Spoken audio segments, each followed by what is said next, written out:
अर्ध परिक्रमा के बारे में।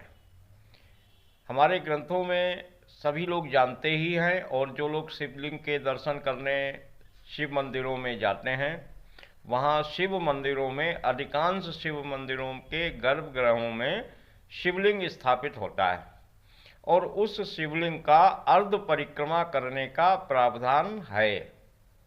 अधिकांश लोग इस प्रावधान को आंशिक रूप से पूरा करते हैं और अपनी अपनी मन मर्जी के मुताबिक ही कोई 75% परिक्रमा लेकर वापस लौट आता है, वो जहाँ तक नाली होती है, और फिर दूसरी तरफ से जाता है, उसको क्रॉस नहीं करता है।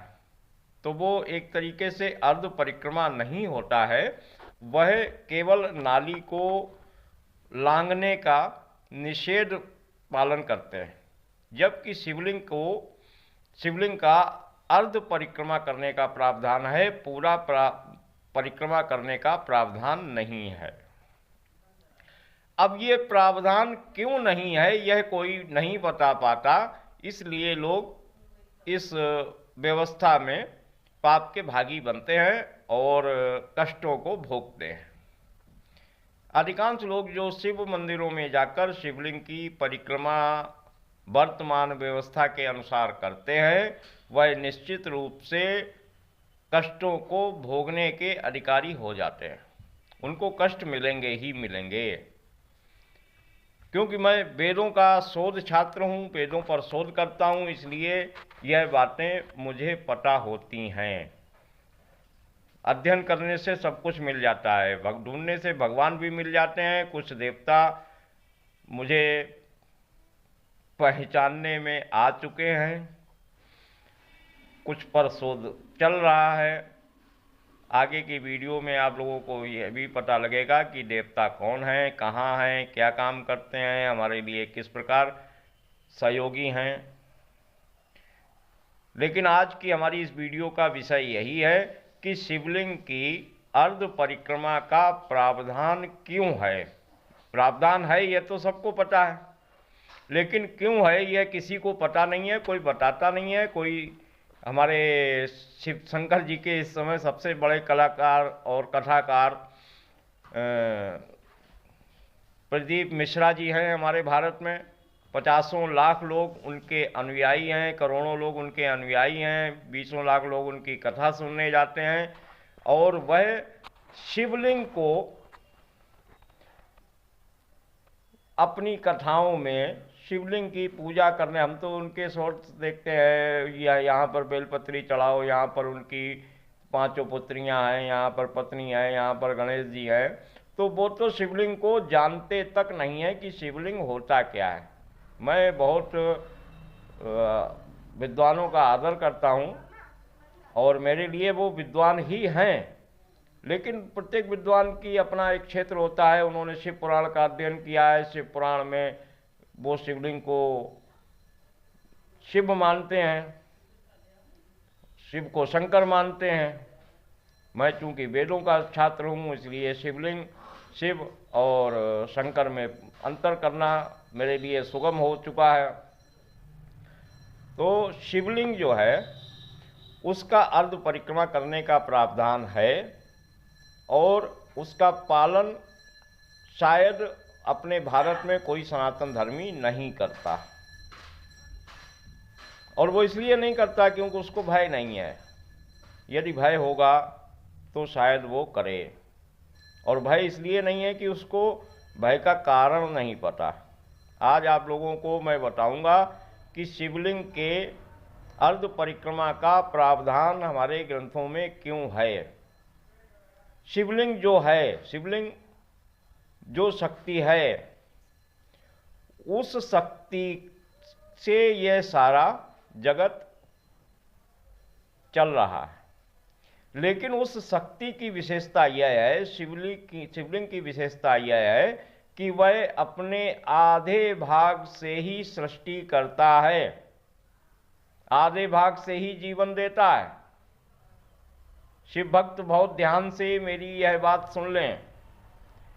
पूर्ण प्रमाण के साथ मैं यह बात कह रहा हूं, और इस वीडियो को जब आप लोग देखेंगे तब स्क्रीन पर वेदों का वह मंत्र भी, वह सूक्त भी, वह सूत्र भी मैं लिख दूंगा, जिसके आधार पर मैं ये कह रहा हूं कि शिवलिंग अपने आधे भाग से ही जीवन देता है और आधे भाग से जीवन लेता है, यानी कि आधा भाग जीवन का कारण है और आधा भाग मृत्यु का कारण है।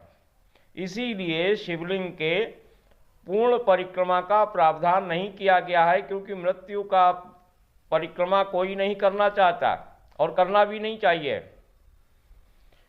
हम सब लोग जीवित रहने के आकांक्षी होने चाहिए, जीवित रहते हुए सत्कर्म में प्रवृत्त हों, यही आकांक्षा करनी चाहिए। लेकिन शिवलिंग की विशेषता यह है कि वह अपने आधे भाग से ही जीवन का सृजन करता है और आधे भाग से, इसीलिए हमारे कल्प की व्यवस्था चलती है।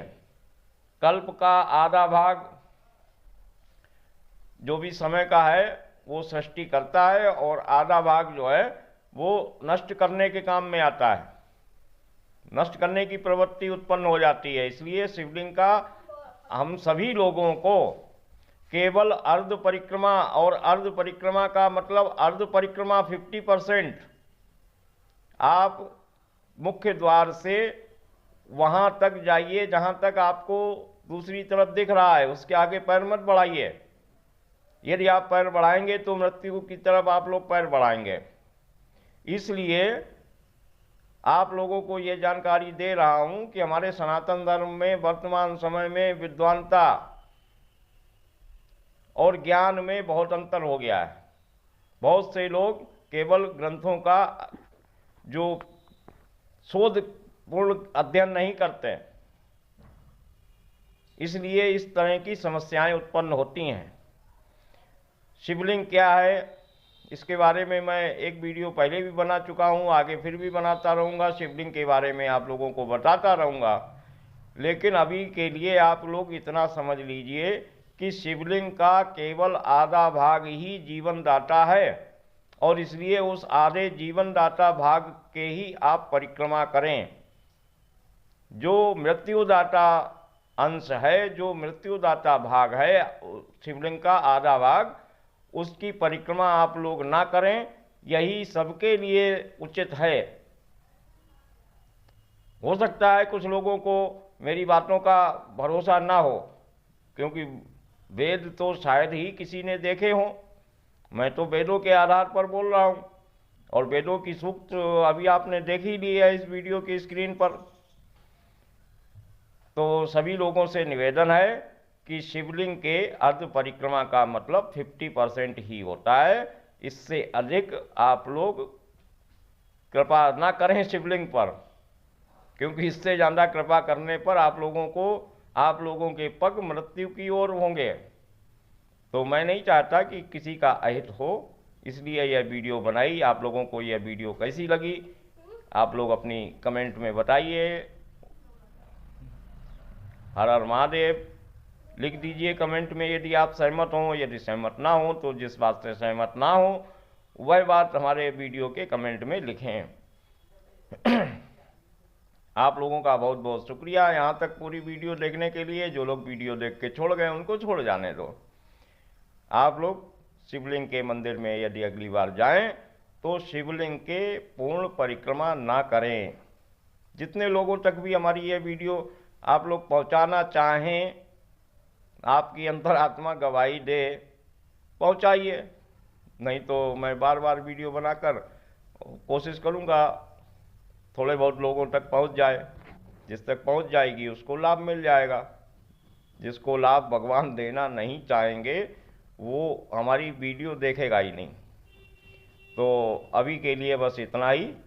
विशेष रूप से यह वीडियो जल्दी में बना रहा हूँ, इसलिए काफ़ी विस्तृत विवेचना नहीं कर रहा हूँ इस बात की। लेकिन आप लोग ध्यान रखें, शिवलिंग का अर्ध परिक्रमा ही करें। मेरी बात मान लें, नहीं माने तो ग्रंथों को देखिए। मैं इसमें किस वेद का कौन से सूक्त लिख रहा हूँ वो वर्णन भी कर दूंगा। आप लोगों का बहुत बहुत धन्यवाद। ओम नमः शिवाय, ओम नमः शिवाय, ओम नमः शिवाय।